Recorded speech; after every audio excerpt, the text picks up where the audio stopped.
marque no grupo de vocês. E aqui é a mesma coisa, F4 e F1. E aí? Ok, vamos começar. Chicos, vamos puxar. Vamos puxar. Bom dia, nosso grupo vai falar de hipertensão portal e acidentes. Presten atención, este sí sale en el examen. A la masita. Espera que no. Já entregou? A gente entregou. Olha lá. Capa laranja. A laranja. Está em ordem alfabética. Si van presentándose por orden de igual. Bom dia, nosso grupo vai falar sobre hipertensão portal e acidentes. Amanda. Bom, hipertensão portal é uma síndrome que ela vai ser definida pelo aumento da resistência ou da obstrução do fluxo sanguíneo no sistema portal. E essa doença ela vai estar associada à disfunção hepática ou câmbios nos vasos do sistema portal. E a gente tem que entender que essa síndrome ela não é uma enfermidade, ela é uma complicação. Bom, quando a gente fala do aumento da pressão, vai estar sobrelevada pelo limite maior ou igual do normal, que é 6 milímetros de mercúrio. E a gente só vai ter uma clínica sintomática quando esse limite estiver por em cima de 10 milímetros de mercúrio. Essa síndrome ela vai ter uma maior frequência quando ela for causada pela cirroses em países desenvolvidos. Ou em casos de áreas endêmicas, que vai ser as esquistosomias ou câmbios vasculares hepáticos. A gente também vai poder classificar essa síndrome segundo o grau da sua localização ou obstrução, que vai ser intrahepática, pré-hepática e pós-hepática, tendo que a intrahepática é a mais frequente. Bom, eu vou falar sobre. Meu nome é Luana. Eu vou falar sobre etiologia e fisiopatologia. Como a Amanda falou, a etiologia ela vai ser definida pela localização. Então, há um acometimento em alguma dessas partes, né, nessa localização anatômica, e isso vai gerar consequências e também tem causas específicas em cada uma delas. Antes da gente falar dessas causas em si, é importante a gente recordar rapidamente aqui como que se dá esse sistema porta-hepático. A gente tem a formação principalmente aqui da veia esplênica com a mesentérica superior que vão formar a vena porta. E aí a gente pode ver então que ela tem um volume sanguíneo muito grande na vena porta, porque a gente vai drenar todo o sistema digestivo. Então, a mesentérica inferior vai desaguar na esplânica, a mesentérica superior vem direto na vena porta, então a gente tem um fluxo sanguíneo muito grande, óbvio. Essa é a intenção, porque na hora de passar pelo fígado, a gente vai ter um fluxo grande, a gente está preparado para isso, porque você tem uma arquitetura histológica e anatômica preparada para receber esse fluxo de sangue para poder cumprir as suas funções, né, de síntese, de metabolizar e tudo mais que a gente sabe. E depois sai lá para a veia cava inferior, para o coração direito. Então é importante a gente entender isso até para a gente entender essas causas aqui nessa divisão, de acordo com essa classificação. A gente tem, então, a primeira causa é em relação a causas pré-hepáticas. Essas causas pré-hepáticas, obviamente, vai acontecer aqui antes da vena porta, então, ingressar no fígado. E o que a gente tem de causas importantes nessa região? Principalmente as tromboses. Trombose de quem? Trombose da vena esplênica ou da vena porta propriamente dita. O que eu tenho numa trombose? Eu vou ter uma obstrução do vaso, né? E aí, com isso, a gente vai ter um aumento de resistência. Porque a pressão, ela é fluxo vezes resistência. Se eu aumento a resistência do vaso, consequentemente, eu vou ter um aumento da pressão. Então, nesse caso, a gente vai ter um aumento da resistência, que vai levar a um aumento da pressão, e aí levando a uma quadra de hipertensão portal, pré-hepática. Bom, quando a gente fala de intrahepática, nós já estamos falando aqui de dentro do fígado. E aí a gente tem uma subdivisão. Então, a gente tem a pré-hepática, ok? São essas principais causas. A intrahepática, e aí a gente é a principal causa, né? E a gente vai ver quais essas causas são as mais importantes, é a mais frequente, inclusive, a gente tem uma subdivisão. Eu falei dessa estrutura do fígado, então a gente tem essa estrutura do fígado, ela é muito importante justamente para que suas funções sejam exercidas. Daí a gente vai ter essa subclassificação em pré-sinusoidal. Então aqui a gente tem os sinusoides, que são os capilares do fígado, né? Eles são capilares um pouco diferentes, que eles são mais fenestrados, eles estão preparados para receber esse fluxo grande de sangue com fenestras maiores para poder fazer todas essas funções e trocas. Então a gente vai ter essa pré-sinusoidal, que vai ser antes aqui, do sangue ingressar nos sinusoides. Então a gente tem aqui a tríade portal, que é composta pela vena porta, a artéria hepática, que vai vir também como também vai jogar sangue com alto fluxo, né, que já é do coração esquerdo, no fígado, e esse sangue vai se misturar aqui nos sinusoides. Então a gente pensa que tem um fluxo muito grande de sangue passando pelos sinusoides, e o ducto biliar aqui que faz o caminho contrário, né? Então, quando eu tenho afetação nessa área, eu chamo de pré-sinusoidal. Nesse caso, a esquistossomose é a principal causa. Vai acontecer em causa endêmicas. A gente sabe, a esquistossomose é aquela que pega pelo lago, e aí vem os ovos do parasita, vai se depositar nessa região aqui, geralmente, e aí vai fazer uma alteração. Ele não causa insuficiência hepática, mas ele obstrui aqui a região pré-sinusoidal e leva também aumento de resistência, por isso leva uma hipertensão portal. Depois disso, a gente tem as sinusoidais, que aí são as causas mais frequentes, né? Porque vai acometer realmente essa região dos sinusoides. E aí a gente tem a principal causa de hipertensão portal, que é a cirrose. Então, se eu pensar dentro das causas, a principal é a intrahepática sinusoidal causada por cirrose. Essa é a ideia que vai cair no exame, né? O que acontece aqui na cirrose? Os colegas falaram, eu acho que na semana retrasada, sobre cirrose. A gente sabe que a gente tem os hepatócitos, que são as células importantes que vão trabalhar aqui para exercer as funções do fígado. E aí, o que acontece na cirrose?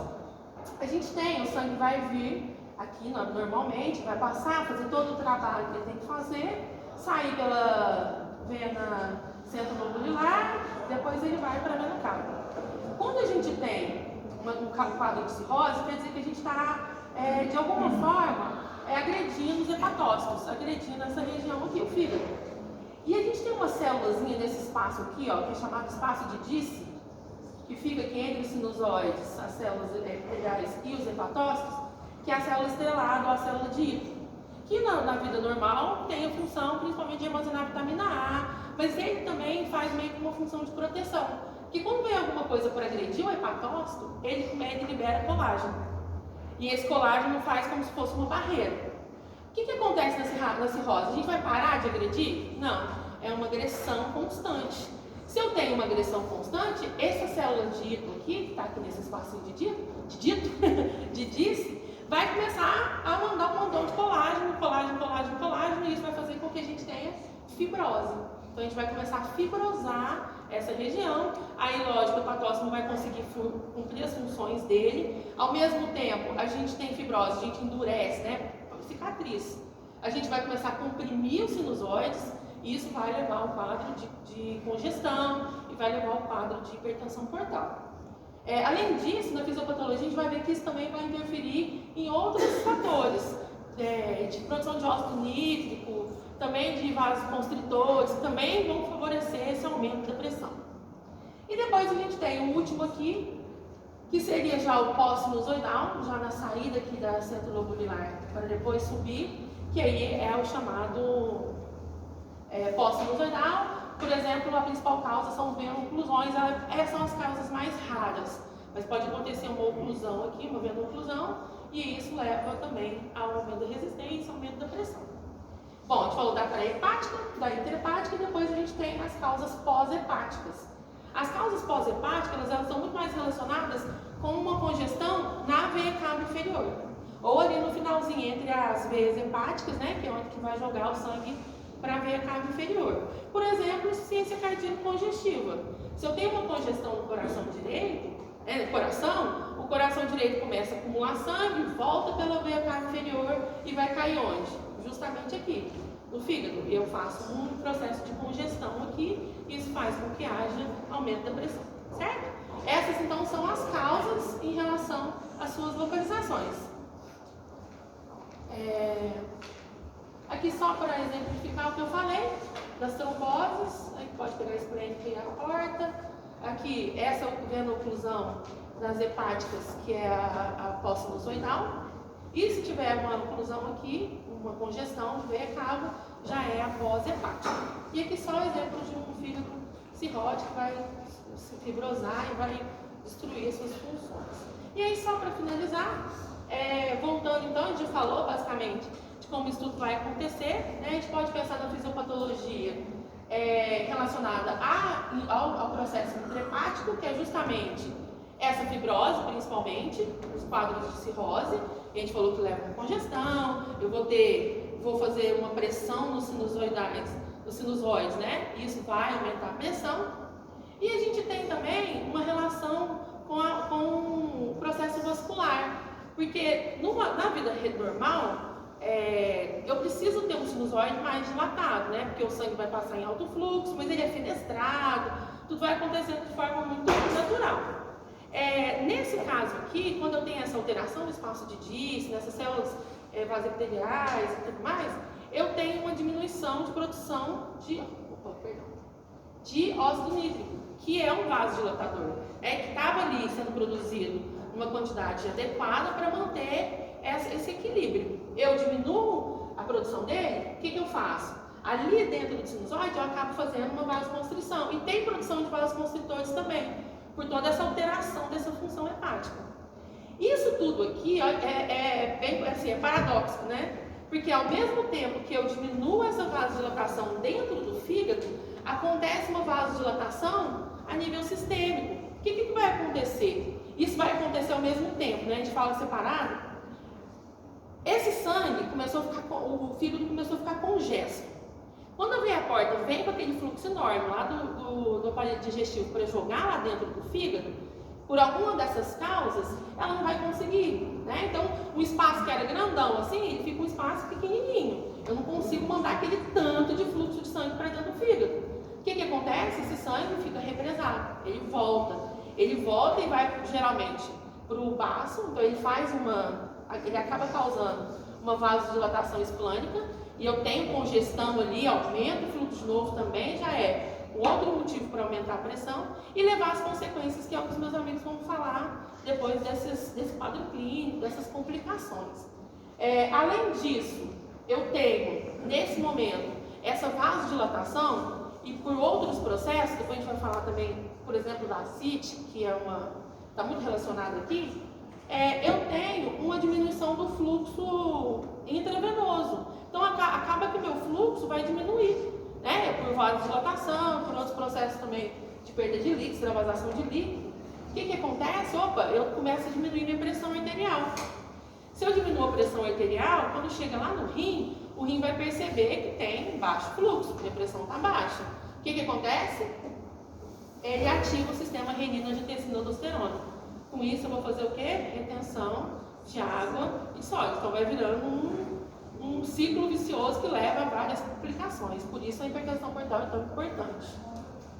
Mais ou menos isso.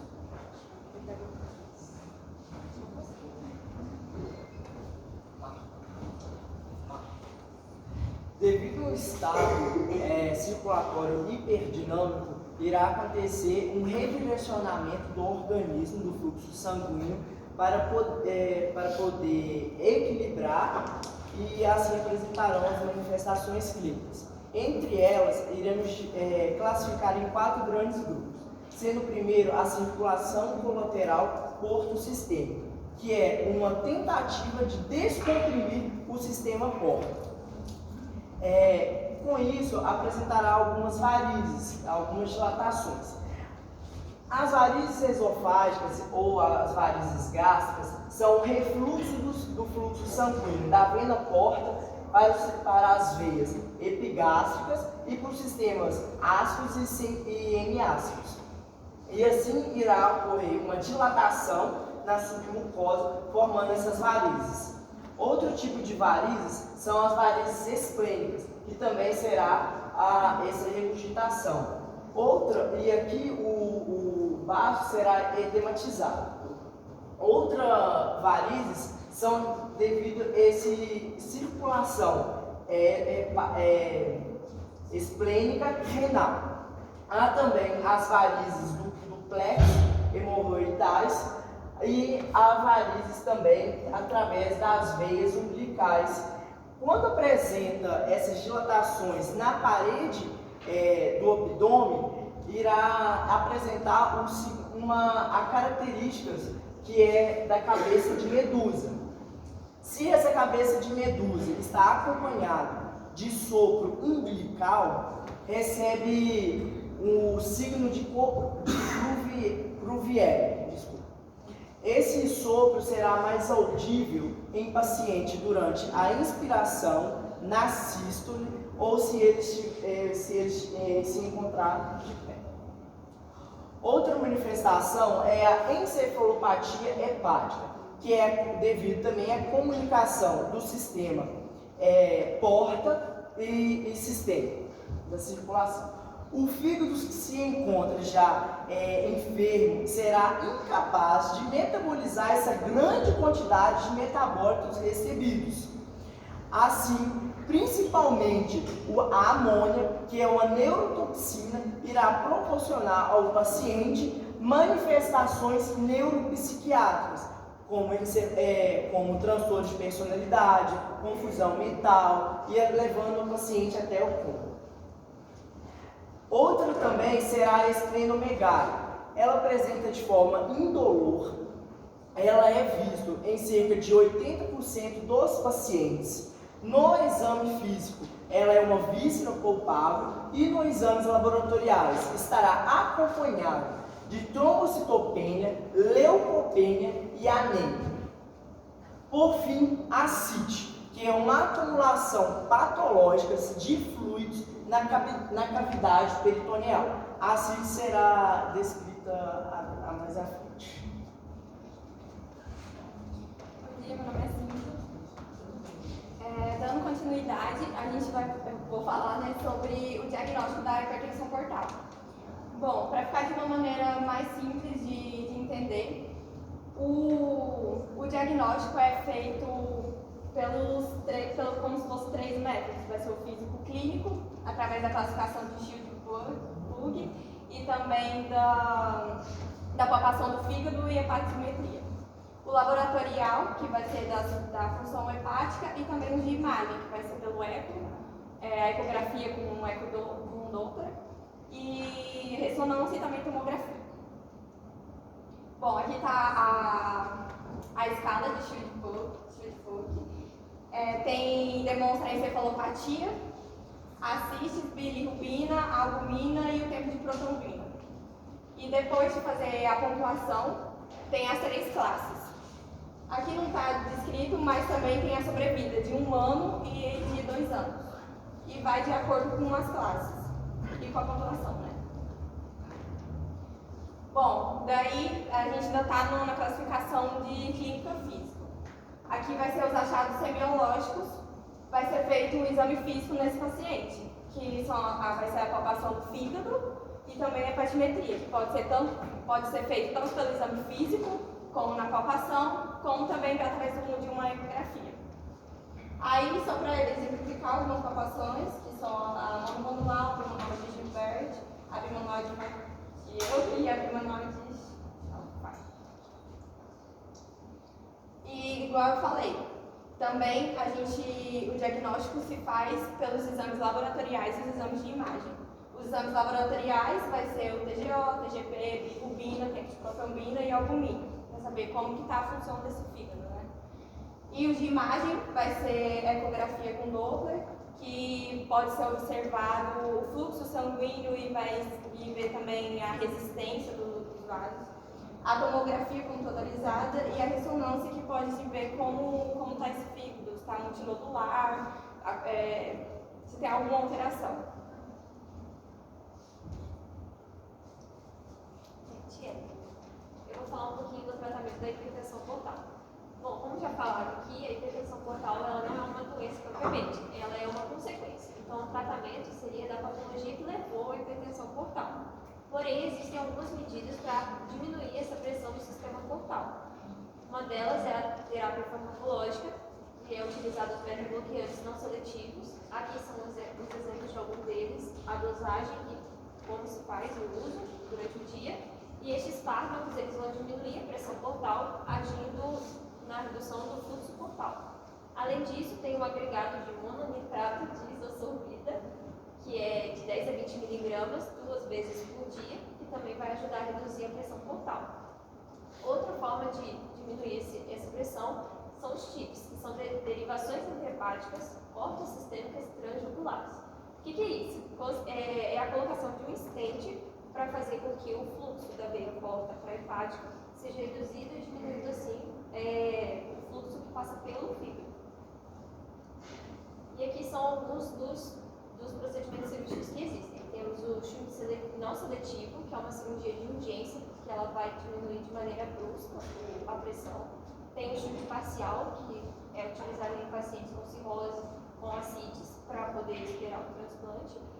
E tem as derivações seletivas, que são em pacientes cirróticos sem ascites, que têm um risco elevado de sangramento por causa das varizes esofágicas. E as complicações da hipertensão portal é justamente a ascites, a varizes esofágicas, a encefalopatia, esplenomegalia, que são todas complicações que foram explicadas no caso clínico, porque essa doença é mais uma complicação de algo maior. Eu vou falar sobre a ascites. O conceito a ascites se define como a presença de líquido na cavidade peritoneal. Esse líquido ele é exagerado, né? Porque o nosso corpo ele produz, mas produz em uma quantidade pequena que é produzida e é absorvida. Então, quando está aumentado, ele se torna patológico. Pode se manifestar de maneira, pode ter por manifestações de maneira aguda e crônica.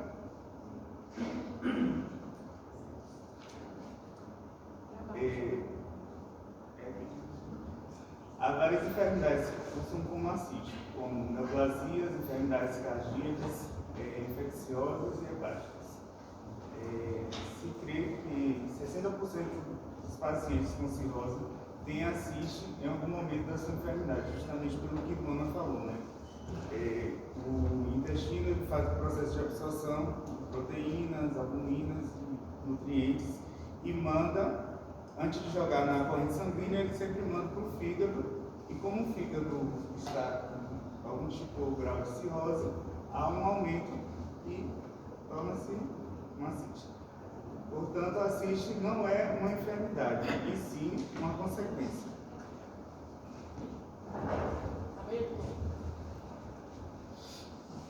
Bom, eu vou falar de novo de etiologia e fisiopatologia. Agora é da ascite. Bom, o Iago falou, a gente pode perceber que a ascite e a hipertensão portal elas estão muito próximas, porque a hipertensão portal é a principal causa de ascite, mas não é a única. Isso é muito importante da gente lembrar. É a principal, é a mais frequente, na verdade, mas não é a única. A gente tem, então, que essas enfermidades hepáticas com hipertensão portal são as mais frequentes, como eu falei, as causas hepáticas. A hipertensão portal está aí mais ou menos 90% das causas de ascite, principalmente por cirrose, que a gente viu que também é a causa mais frequente de hipertensão portal, que leva à hipertensão portal. E pode ser também por obstrução, por alguma outra síndrome, como a de Budd-Chiari, quicotomia. Então, essas seriam as causas hepáticas. E existem causas não hepáticas também. Por exemplo, por retenção de líquido, numa insuficiência cardíaca, síndrome nefrótica, ou processos peritoneais, como uma peritonite infecciosa, por exemplo. Então, existem causas hepáticas e causas não hepáticas. Em relação à fisiopatologia, o que a gente tem que lembrar? Existem as ascites relacionadas com a hipertensão portal e as não relacionadas. E quando a gente fala dessas formas da ascite acontecendo, quer dizer que pode acontecer uma ou outra. Geralmente é um processo como se fosse uma cascata de eventos, de acontecimentos que vão levando a um problema, né, a ascite, e que isso pode aumentar muito. Então a gente vai ver que uma falha acaba acarretando uma outra que também vai proporcionar um aumento dessa quantidade de líquido no espaço peritoneal. A gente tem aí, falando então daquelas que são relacionadas com a hipertensão portal. Bom, o que eu tenho aqui? Opa, isso não funciona. Eu tenho um aumento da pressão, certo? Aumento relacionado à hipertensão portal. Eu tenho um aumento dessa pressão. Se eu tenho um aumento da pressão, que vai passar no sangue, o que vai acontecer? A gente sabe que o vaso, ele tem basicamente duas pressões que vão atuar lá na descarga, tá? E que vão atuar justamente nesse equilíbrio entre o volume de líquido que tem que ter dentro do meu vaso, que daí para manter um fluxo sanguíneo adequado, e um volume que pode ser, se eu tenho um excesso de líquido, um excesso de volume, existe uma pressão que vai jogar esse líquido fora para o espaço intersticial. Eu tenho circulação linfática, então eu tenho um vaso linfático que é meio um sugador, vai pegar esse excesso de líquido, vai levar para o sistema linfático, isso tudo vai acontecendo muito bem. Então aqui a gente tem a pressão hidrostática, que é uma pressão de força para fora, para a gente entender. E eu tenho a pressão oncótica, que é a pressão exercida pelas proteínas, que é uma força que suga líquido. Então vai jogar o líquido para dentro. Mais ou menos, trocando em miúdos, é mais ou menos isso. Então, num organismo são, normal, sadio, isso vai acontecer muito bem. Um equilíbrio muito bom, eu consigo manter isso certo. No caso patológico, nesse caso relacionado ao aumento da pressão em si, ao aumento da pressão portal, o que vai acontecer? Ela vai levar um aumento dessa pressão aqui, um aumento da pressão hidrostática. O que acontece? Quando eu tenho aumento da pressão hidrostática, eu começo a mandar líquido para fora, e esse líquido vai se acumular no espaço intersticial. E meu vaso linfático não dá conta de manter isso sozinho. Se fosse só esse problema, talvez eu teria uma acumulação pequena de líquido, né? Às vezes é um paciente que está no quadro leve, que a gente nem vai perceber. Mas eu tenho outros eventos que vão acontecer e vai aumentando tudo isso daqui. Então a gente tem lá uma causa relacionada com esse aumento da vena porta, que é o que está escrito aqui. Mas eu tenho também aquela questão da vasodilatação esplânica, que é o que eu falei na hipertensão portal. Então, essa vasodilatação esplânica aqui, com acumulação de sangue, ela faz o quê? Lembra que eu falei que diminui o volume arterial? Então, eu começo a ter pressão baixa. Nesse caso aqui, o que vai acontecer? Vai chegar no rim, o rim vai falar, opa, tem pouco volume, a pressão vai ficar baixa.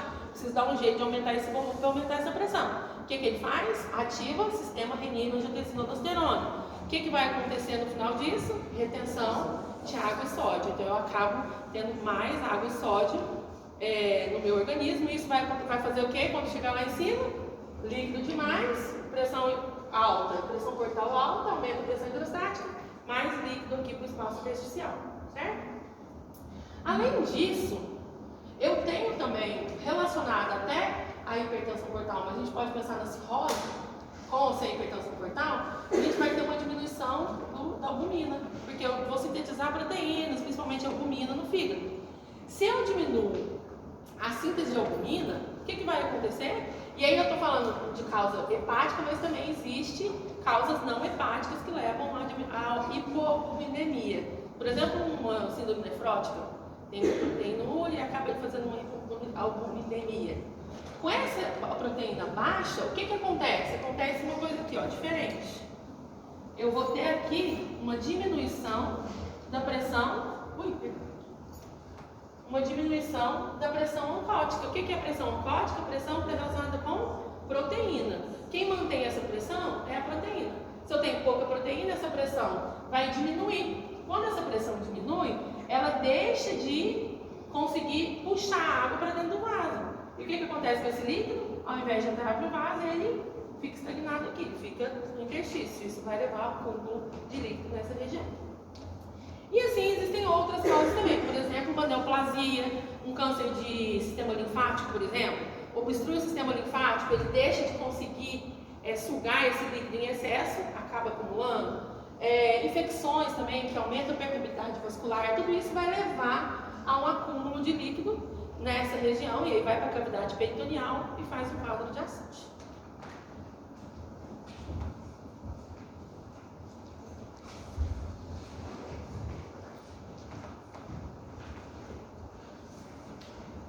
Marina. Vamos lá. O quadro clínico da CIT, a paciente ela vai relacionar que ela está com aquele aumento do abdômen. Vai ser o que ela vai sentir primeiro, vai questionar, né? Vai chamar a atenção dela. Aí esse líquido, quando aumenta a quantidade, ele passa a ter outros sintomas, como o mal-estar respiratório, a disnea devido à compressão pulmonar pelo excesso de líquido no peritônio, a saciedade precoce, edema periférico, melena, aí pode também ocorrer as complicações, que é peritonite bacteriana espontânea, que aí vem acompanhado já de um processo infeccioso, que aí vem com a febre e confusão mental. Aí aqui eu coloquei, repetindo, mas só no fluxograma para ver se fica gravado. E a gente tem o semiológico, que a gente vai ter a presença de maciez móvel na presença de líquido, só que a gente vai perceber isso quando o líquido ele tem pelo menos 1.500 ml. Se for menos que isso, a gente não vai conseguir fazer ter esse som no exame. Aí a gente tem a presença também do angioma de aranha, eritema palmar e as colaterais da parede abdominal. Aí a gente tem o sinal de Paperotti, que é quando está com mais de 5.000 ml no abdômen, que é esse exame. Você faz a compressão de um lado, do outro você dá tipo um catelecozinho. Aí ele vai fazer as ondinhas e você vai fazer a confirmação do exame. E ali o paciente ele pode estar, se você colocar ele em pé, vai estar na parte de baixo. Cadê a luz? Na parte de baixo aí você faz o exame, aí você vai escutar a maciez. E aqui o paciente deitado.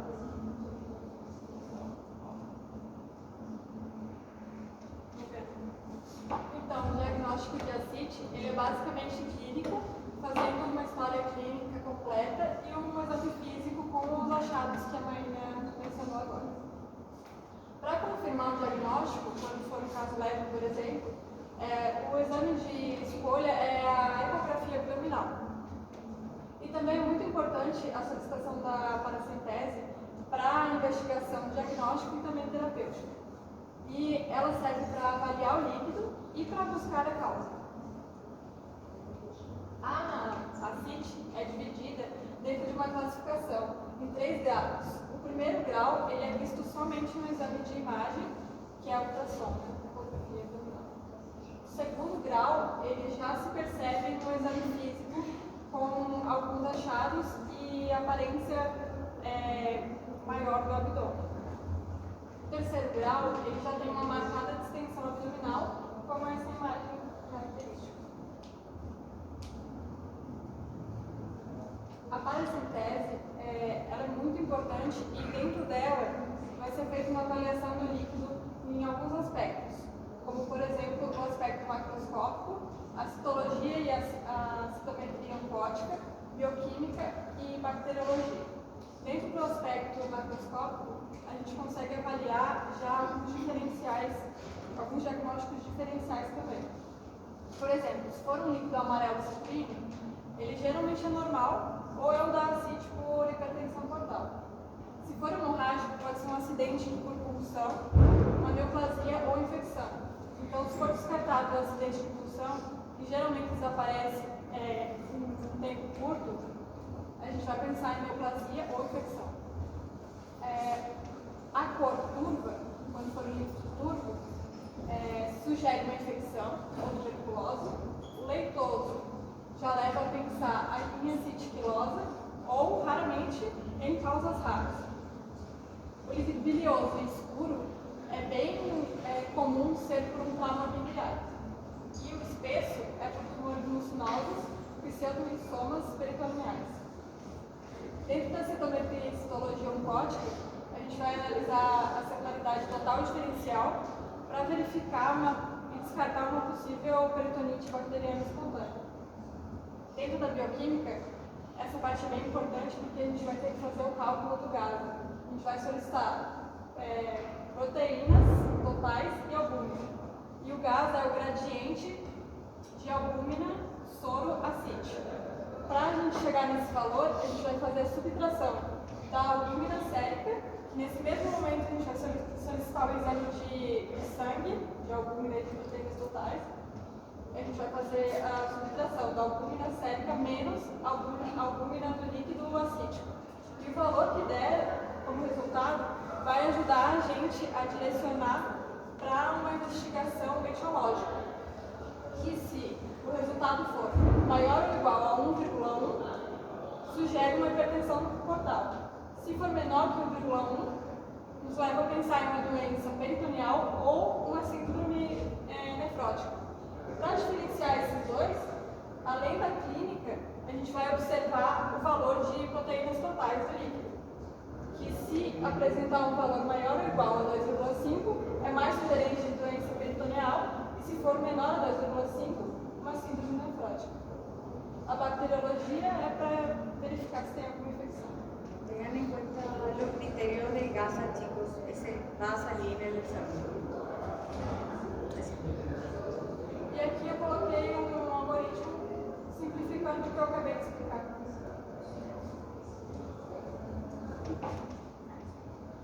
Bom, agora é o tratamento da CIDS.